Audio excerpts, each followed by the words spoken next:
Hi guys. Sorry. Yeah. I needed to get my notes. Welcome back to The Will of the Hunted. This week's guest is a dungeon master, magic player, artist, and author, and a great friend of mine. Please welcome Jaina The Adventurer. This podcast is for support and commentary only, not professional advice. I am not a licensed clinician. This podcast might be triggering to some listeners as we have honest discussions about trauma, but we have lighter conversations about mental health and identity as well. And if you need help, go to thewillofthehunted.com/resources. And remember, you are not alone. Hi, Jaina the Adventurer. Hi, how are you? Good, how are you? I am fantastic. I am so excited to be here with you on Will of the Hunted. Big fan. So, being on it. I'm so excited for you to be here. Yeah. Let's get into it. Heck yeah. So let's start with the first question. How would you describe yourself? Well, I'm going to have to go with the D&D standby here and go with 3 kobolds in a trench coat. The Dungeons and Dragons communities are not monolithic, but there are 2 jokes that definitely are. There's that one, and then there's no I in team, but there are 5 eyes, and I don't care how big the room is, I cast fireball. So,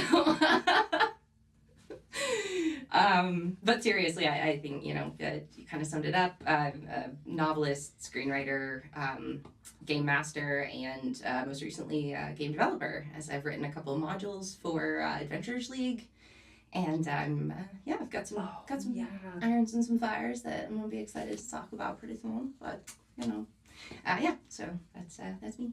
That's so exciting. I keep forgetting that you have a screenwriting degree. Yes, yeah, UCLA's finest. Have you put it to use in recent years? Or Well, I did write the medical horror thriller Stasis. Right. And I worked for a YouTube company doing Minecraft role plays for a good little while. That's so cool. Thanks. I was not diagnosed as autistic until I was well into my 30s, actually only 3 years ago now. And I always had that sense of, everyone's speaking a certain language and I can't quite understand it, right? And I was a reasonably intelligent person with, the social skills were lacking. But over the years, I realized that, with that autistic diagnosis, it makes a lot of sense to be playing games like Dungeons and Dragons or Magic, where there is this very rigorous structure that is there for us to tap into, and that gives us that common language. Also, just a place to find fellow people. Yeah. So almost 7 years ago now, I was diagnosed with cancer. It was synovial sarcoma, which is very aggressive soft tissue cancer. Usually hits people when they're pretty young. I started developing symptoms when I was 28 years old, but didn't actually get diagnosed until I was 32. Oh my God. So 2019 was a big year for me. 5 rounds of chemo, it's 50 rounds of radiation, a big surgery, and 2 months after I got my last dose of radiation post-surgery, the pandemic started. So, coming out of that, I think we were all a little hesitant. We wanted to find our place in things, but everything had been shaken up, so where is that place to go? And for me, that turned out to be my local game shop, where I found similarly minded people. It took me about 6 months to work up the nerve to go, but once I did, I just immediately was among my people. And so that's been the last 3 years of my life, and it has been just delightful. What's the process like of building that community and kind of opening yourself up to other people who have similar interests? Well, the local game shop did end up being like a good spot because that's a great mutual area. There are some fantastic groups online. Don't go to r/LFG. Do not go there. Don't. It's just it's a whole rabbit hole. But I would say start with local game shop. It is very hard to get into in the sense that if you don't have that friend or something like that, it can seem so daunting. I know that Magic was like that for me. I wasn't aware of D&D growing up, but our local game shop did have Magic, and it wasn't a very welcoming spot. So, I just kind of didn't go there, Magic-wise or shop-wise. But Jetpack Comics in Rochester and Chromatic Dragon in Somersworth are two fantastic New Hampshire shops. And both of them have these just beautiful communities. I know when I walked into the Jetpack one, I was fortunate that there had been a lot of women that had shaped the community and had not put up with any shit. Yeah. Yeah. So I immediately walked in and had this language in common with people, and immediately was amongst other folks, because there's that mutual agreement to suspend our disbelief, right? Because we're all going to sit around and we're all making like monster voices, right? Or, so if you come in and, you know, you feel like, you know, someone else is going to judge you and be like, well, that's not the greatest monster voice I've ever heard. You know, that makes us all very self-conscious. Your accent was incorrect there. Yeah, exactly. Yeah, you know, and that energy, if you know, you can find so many spots where that is not the case, where everyone does come in with that mutual, you know, ability to just tap into joy and just for a few hours escape the real world, go to a fantasy realm, and, you know, knock about with your friends with some big ass swords. That's something you mentioned too that I forgot about, is I always feel like when I see other women in those spaces, I'm like, oh, I'm not the only one. Yeah. I always feel like it's like a 7-to-1 situation, like ratio. Yeah, it frequently is. Even to this day, I will still be, and even in a community like mine where there are, you know, a fair few women, you know, sometimes I will be the only woman in the shop. But that is delightfully becoming less the case. I know that once I started going to local conventions in New England, I showed up and immediately there were so many women there that were running tables, participating, everything like that. And I was like, oh, this is the problem, is we are so spread out, right? And that's the ability to find each other, is that the conventions, at local game shops, at events or things like that, where you know you're going to be amongst people with those similar interests. Especially for people who are neurodivergent, you know, our interests are like, I'm going to sit down and tell you about my fantasy realm for 4 hours, or listen to you talk about your fantasy realm for 4 hours, and that's going to be a fucking fantastic experience, you know? Yeah. Not for everyone, but for me, it's just like, oh my God, please. And it changes the group dynamic. Tell me about your con legs, baby. For real. It is.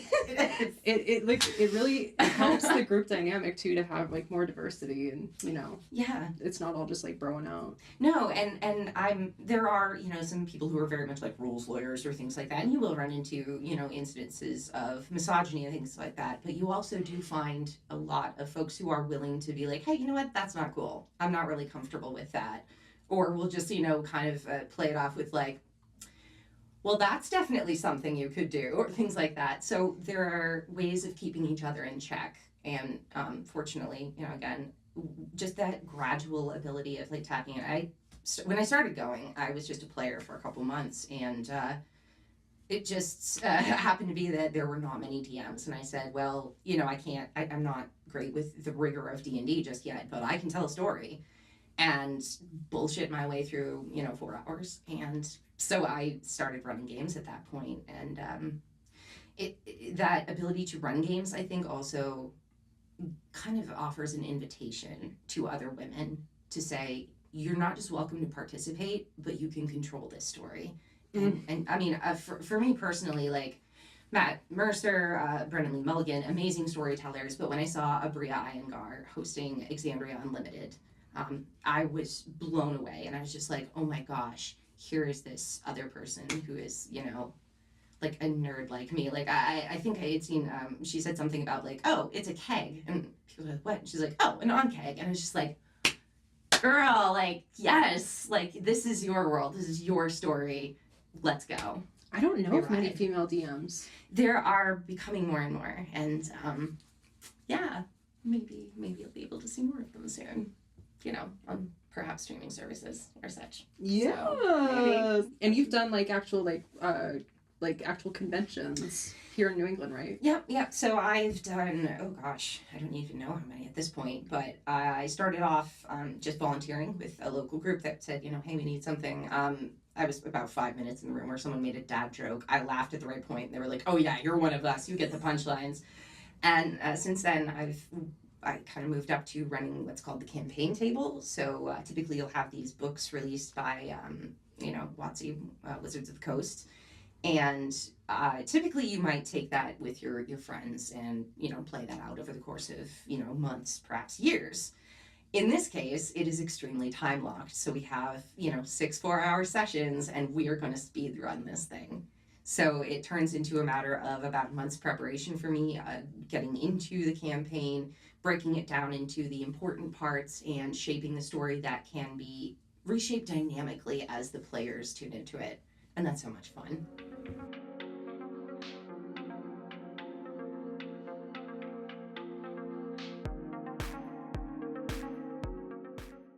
Can you talk about the role of escapism in storytelling and people who may come from challenging backgrounds or have difficult home lives being able to go to this safe space and just be yourself and have fun and be goofy for, X number of hours with other people?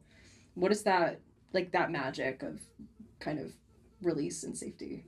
Well, once again, I think it comes down to boundaries. A lot of us who have been in situations, speak from experience here rather than just being vague. I mean, I grew up in an emotionally abusive household, and, that will naturally lend itself towards you finding those relationships as you get older, because it's that familiarity, right? It's the thing that we go back to. And for me, the D&D community that I joined was that first view into a different sort of way. You look at everyone around the table, and sometimes, it's people from different places, but sometimes it's people who have their battle buddy, right? Their spouse, their partner, their best friend.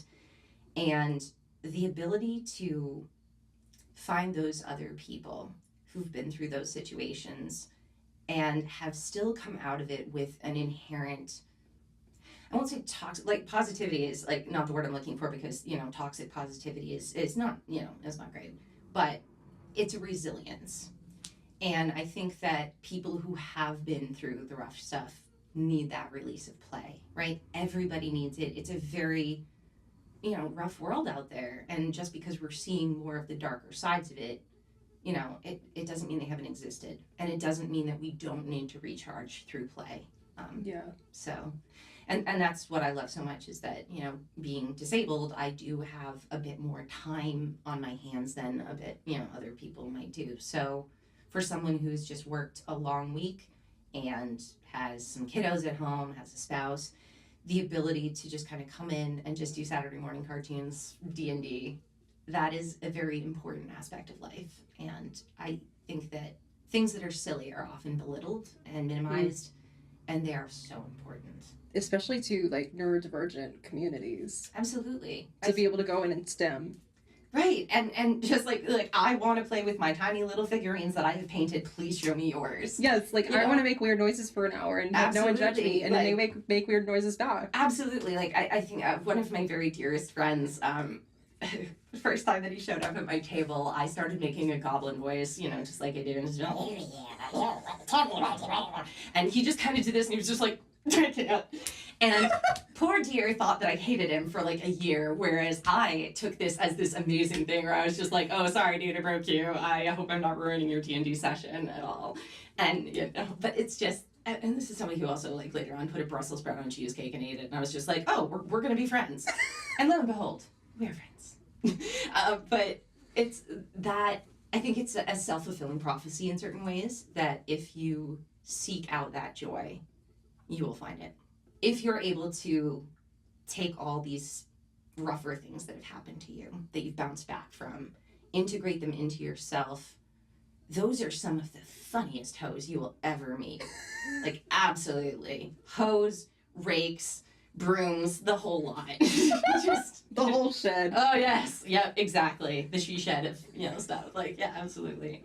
But part of being a DM for me is being able to kind of set that stage. So when I come in and I start making funny voices, that says to everyone else, you can make funny voices too. I'm going to do a terrible, like, Scottish accent. Please, by all means, do a terrible Russian accent. Like, whatever it is that's your thing.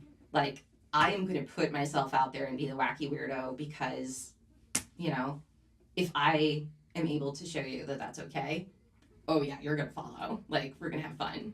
And that's one of the things I really love about you. And, like, when I was getting to know you, it was right after my last relationship ended, and I just, like, would come to your house and you would make weird voices for your cats, and I was like, I feel safe here. I feel seen. And it just made me laugh, and it made me feel like I wasn't alone, and, you know, so I really appreciate that. Of course. I think a part of being neurodivergent is we mask so much, and the process of taking off those masks can be so long and complicated. I know that I am, you know, a middle-aged lady now, and I'm still like working through that process myself. I mean, just coming out of a decade-long relationship, examining those masks that I had been wearing and saying to myself, what if this is actually me? And so going into a D&D space allows you to play with those masks a little bit and say, it isn't so important. I don't have to be that perfect whatever that everyone else is expecting. I'm going to go be, you know, the three kobolds in a trench coat for a few hours. And it gives you, I feel like that space and that kind of hypothetical world gives you the space to be able to explore yourself too, and like look at different parts of yourself and try new things, and, you know. So one of my favorite things to do is when I'm playing, I love to roll, like if I'm on the player side of the table, I love rolling himbos. Like I want to be the warlock idiot who has so much charisma, -1 strength, has, you know, my wife is the unicorn goddess LaRue, but I keep forgetting our anniversary, so she keeps yanking me out of stuff, so I will show back up again with, like, you know, a little Sphinx of Wonder as my pet to keep me online, and so I will be constantly paffed in the head by a small cat as I'm walking around just like, well now, darlings, what's going on here? Well, I'm just a fancy man, I'm a, you know, warlock, I can eldritch blast you all night long, you know. Again, no accent really trying there, it was just wandering all over the hell, but like, see, you're laughing, and that to me, I need like, that. See, you're laughing, yeah, exactly, and that release is so important because it allows us to re-engage with the hard things, you know. That's yeah. And I love being like stupid and magic and, you know, D&D. When I was playing D&D a few years ago, I'd be like, let's run into the gelatinous cube, and everyone's like, that's not the point. Yes, I'm like, yes, like, it is. I want to go. Yeah, it's the full Leroy Dissolve Jenkins me. experience. Yeah, exactly. It's like, hey, if I have enough hit points, I might be able to reach in and grab the skeleton. Come on, and it's like, you know, whatever trick. Yeah, the ability to just go like fully stupid and off the wall and do all of those things that there is no chance we could do in real life. There's also another side of that is you can tap into some beautiful serious role play as well. At one of the most recent conventions I ran a table at, a gentleman contacted me ahead of time, which is, you know, commonly I'll say, you know, hi, I'm Jaina The Adventurer, this is how we're going to roll. And he said to me, well, I would like to start as a paladin who's broken his oath. And my immediate thought is, okay, this is somebody who's trying to mess with his friends, because it's a table of, you know, 6 guys who've all known each other. And I was like, all right, are you gonna play nicely? And he was like, yeah, I'm gonna do this. Wait, what does that mean? That he broke his oath? So paladins, you know, their power is divine in nature. So if he was just like to his deity, that essentially turns him evil. And in Adventurers League, you are not allowed to be evil. It is very naughty, as it is in real life. But in this case, because he was intriguing enough, I was like, okay, we've answered some basic questions here. You seem to know what you're doing. Let's go. And in this campaign weekend, he just ended up having this beautiful arc. And it built to this point where everyone else in the party was inside a temple and the doors closed. You know, because it's me, right? I'm the one who's saying this. And I'm like, doors close. You are alone now with the darkness. And we role played out this beautiful conversation. He's like, why? Why did you forsake me? Why did you leave me? And I was just like, I never left you. I was always here. All you had to do was turn around. I've been here the whole time. And yeah, and the temple doors opened, and it was Banshee the Sparkly White, you know, on the other side. And it was just such a wonderful, like, I'm getting goosebumps just thinking about it. And that's something that I have no idea about who he was or what he was coming from or anything like that. I just know that that unlocked something for both of us that was so needed, you know? Yeah, and that ability to proactively construct your identity and break it down. I know that we've perhaps talked a little bit about the ship of Theseus. The exercise being, you know, if you have a ship, right, it's a hull and a mast and sails and boards, and you start, you know, the ship wears out over time, and you start replacing bits and pieces here and there, and suddenly one day the ship is all replaced. Is it the same ship? So for me, this year has been very much that process of self-examination and saying, who am I? versus what do I believe myself to be? What is real here? And that ability to, look at other role models like drag queens and say, I want to be like you. And take that and just bring it into your heart and, take those steps.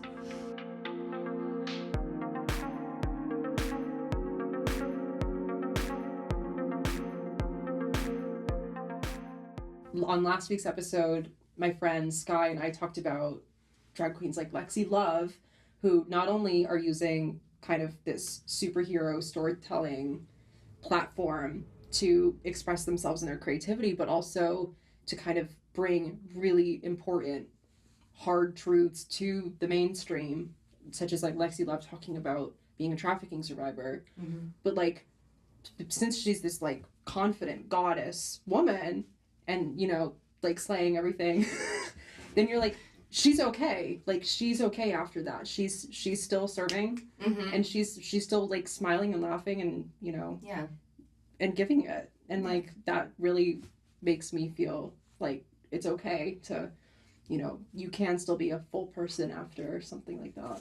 I'm only smiling because that's something that my therapist, which go to therapy, everybody. Seriously, therapy. Not BetterHelp. No, get BetterHelp then. BetterHelp. So that's something that my therapist says a lot is it's okay to be okay. And that's something that, we have to go through the not okay. We have to embrace the like, I am a train wreck right now. I'm a hot mess.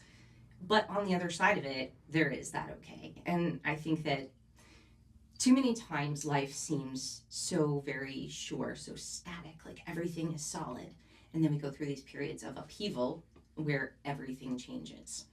So we go through these cycles of it's okay to be okay. Oh, I'm not okay again. Oh, I'm okay again. And that, I think, is that ability to have that flexibility of mind is something that I've honestly learned through D&D as well. Just to say, yes, these are some moments here that are some rocky ones for sure, but build yourself up.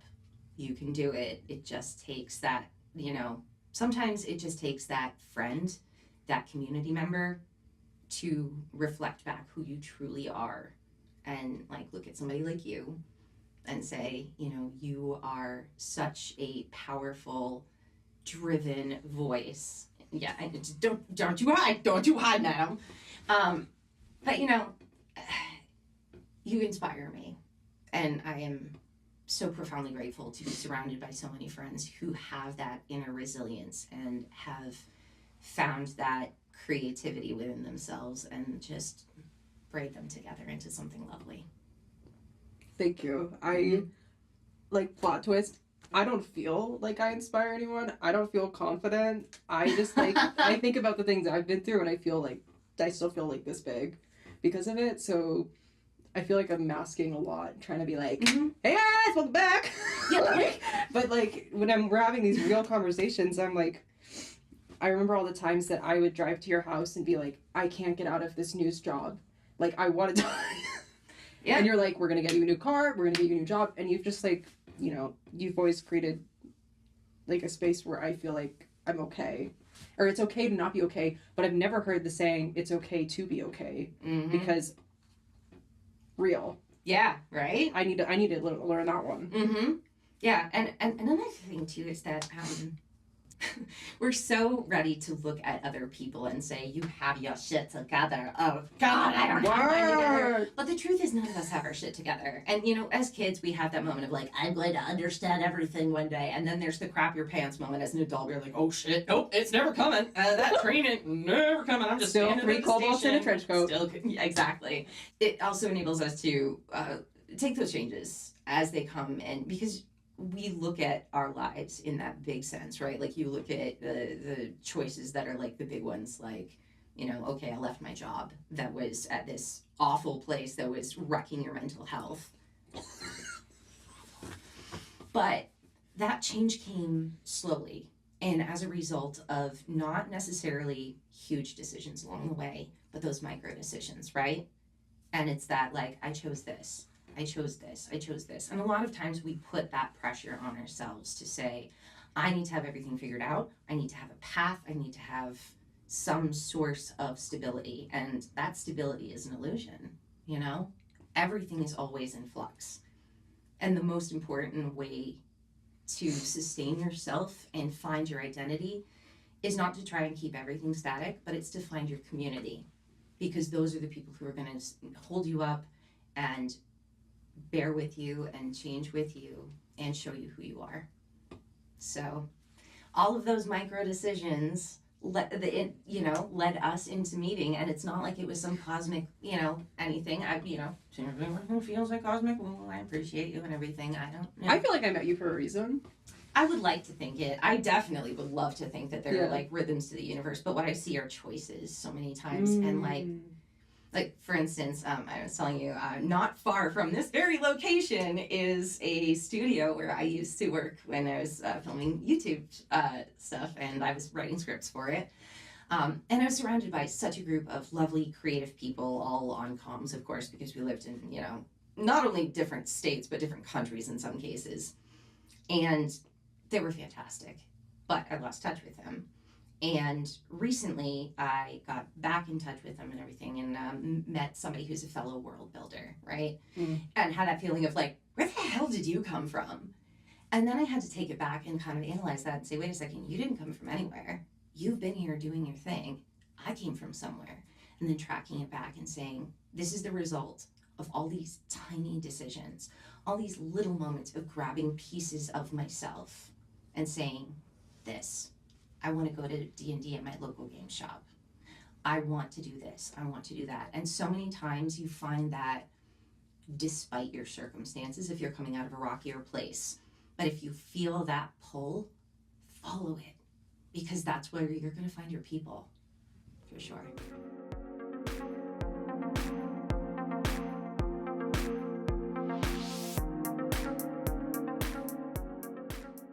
What's interesting sometimes is like I know that is always my ideal, is to be around people with that energy, but a lot of times, even if on days when I'm like not super okay, like today, I feel like wanting to join or like wanting to be close to people in that sense of community means that I'm going to be like trauma dumping on them or like bringing them down, but a lot of times it's like you kind of just meet each other where you're at and then laugh and then and then you feel like whole again. Yeah, and you've got to remember other people are carrying around their trauma too, and it's not, I think trauma dumping is when you don't know somebody, right? And you're very unfamiliar with them and you're like, oh, I'm gonna unpack my shit all over your face.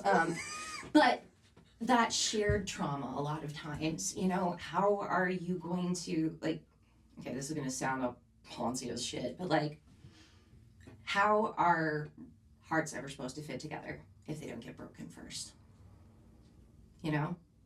And so you're gonna find that's crazy.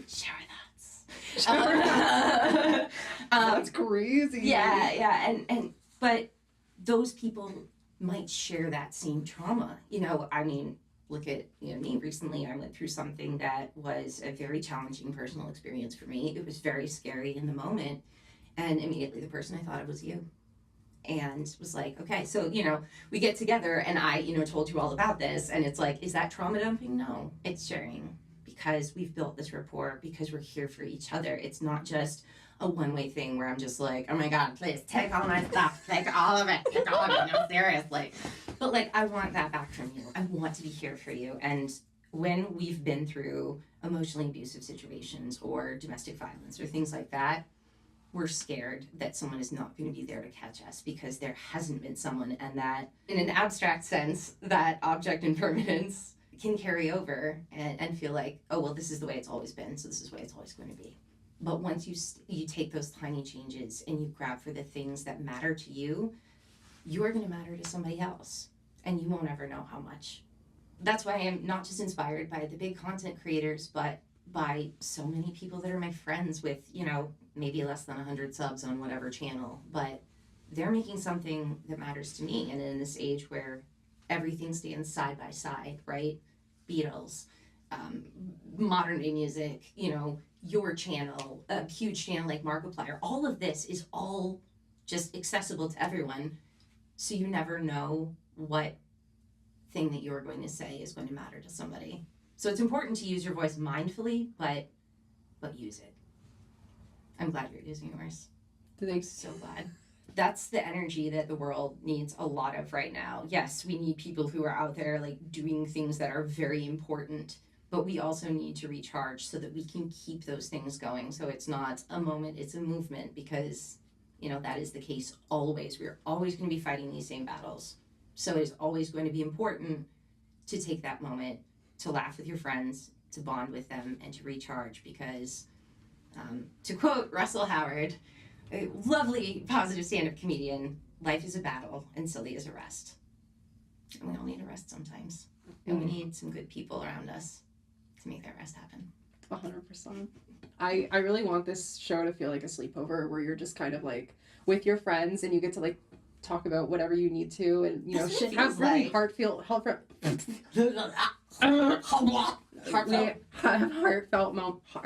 moments. Yes. Then we can also do Miranda Richardson's darling and be like, oh, we're going to be funny, are we? Sorry, this isn't even my best version. There we go. Oh, yes, moaning murder. Oh, we can just sit around here and, oh, is there a toilet somewhere that I could pop out of? That could be really fun for a promo, I think. You know, just like... But you need to see someone out here. I think for me as well, like watching Eliza Schlesinger, another stand-up comedian, when I saw her out there doing goblin voices, I was like, oh my god. And that enabled me to say, okay, if she's doing that, I mean, I'm doing this at home. I should probably go find the other people who are doing the same thing. And lo and behold, I did. And in a lot of different spaces, local game store, online, you know, things like that. It's just conventions. Like, yeah, the world is full of fantastic people, and find them. Find them. Go find them. Go get them, bitches. They're out there. Oh my god. Oh my gosh.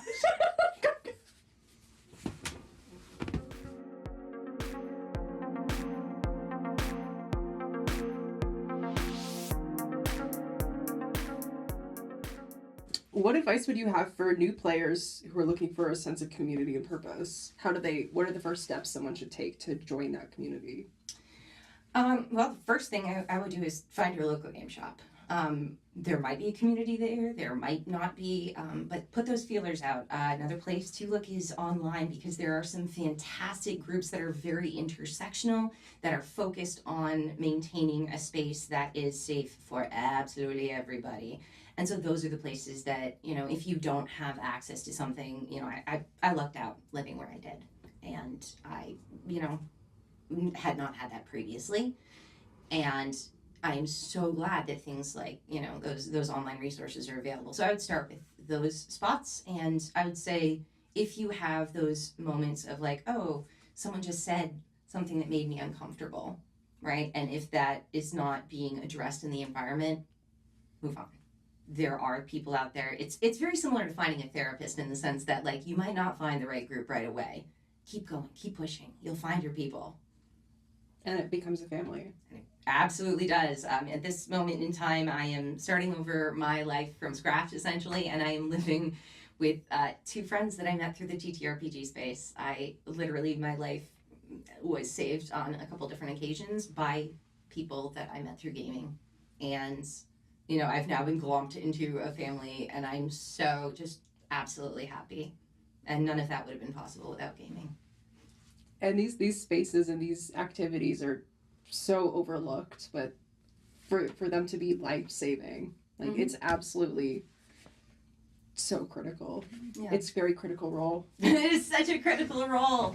She says, Jenny, to shout the tattoo of a role that might be critical role related. Spoilers for campaign 3. I wanted to make the pun. It's probably completely off camera. That's the best part. But that it creates this beautiful feedback loop, right? Where you go in search of that community and you invest into it. It becomes that, like, you know, that social contract, which folks with autism, you know, that becomes a clearer way of looking at it and saying, these are my people. I'm going to invest in you. I'm going to spend my time. I'm going to sacrifice to be with you. You know, not huge sacrifices, but sacrifice time, sacrifice some energy. Because then in those moments of need, when you are sitting there looking at your phone and you've never had someone to call before in your life, that might be the moment that you know who to call. So are you getting back into streaming perchance? I am fortunate enough to be in a situation that might become a possibility. I am working on what is my favorite art project yet that I don't really want to announce any details about because number one, it sounds like Ponzi, like I'm going to announce it and people are going to pay attention. But no, it's a game that I am working on, developing myself, and I am, I had that moment that I think a lot of women especially that we say, if I'm going to put myself out there, is this self-aggrandizing? Am I just putting myself out there just for the sake of it? And in my case, I was like, wait, I'm going to have to put this out here, right? I need for people to see this game, and therefore I need for people to potentially see all of this and hear all of this. So yeah, drop a comment if you want to see some stuff like dice rolling and fat dragons and fat furbolgs and basically just taking everything out of the monster manual and just blowing it up and making some silly game out of it. Or in the case of my game, something very serious and meaningful and beautiful that I am going to be so excited to share. Yay. Where can people follow you? People can follow me on Insta at Jaina The Adventurer. All right. And do you have any final messages you want to impart to our listeners and the adventurers, your fan base? My fan base, oh God. Follow your passions. Don't follow people. Yeah. Charmander evolved. Yep. Because look at you. You didn't come to an area looking for love. I mean, you came down here because you were working on this really cool project that you were super passionate about. And then you found love because you found somebody who had those similar interests, who went to that same connection point as you. So with folks who are autistic, who are used to masking and things like that, we can take on parts of other people so easily, their interests, their passions, things like that, which is not to say they're not interesting to us. But it is so important to find that authentic thing and follow whatever is within you, because the way within is the way without. Wig gone. Wig.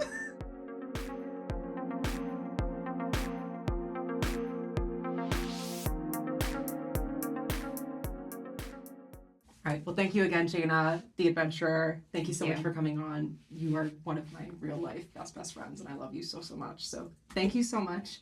And everyone, please follow Jaina the Adventurer on Instagram and see what she has in the pipeline. Oh, yes. And such a mighty pipeline it is. Just you wait until the pipeline is emptied. All over the reservoir. It's going to be everywhere. Yes. Get ready for that. Yeah. And A big creative dump. That's what everyone wants. To go with the trauma dumps. Hooray! Thanks for having me on your show. make sure you go to your local game store. Yes. Find- Support your local game store, please, for goodness sake. Find some other weirdos. Oh, gosh. And do weird voices and have fun, and you will find the community you need. And if you need help, if you need more help than the game store can provide, go to thewillofthehunted.com/resources. And you can also watch our show every Tuesday at 6 p.m. Eastern on YouTube, Spotify, and Apple Podcasts. Should we do a weird voice to say goodbye? Yeah. You have to do your weirdest voice to say goodbye. Oh my And I'll god, have to do the two. weirdest one. Alright. Ready? I'm watching.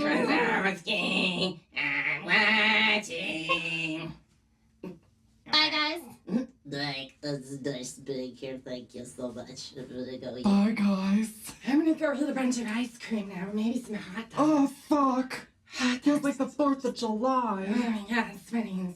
James are trying to kill me with hugs. Oh god. Pikachu, I choose you. I choose you.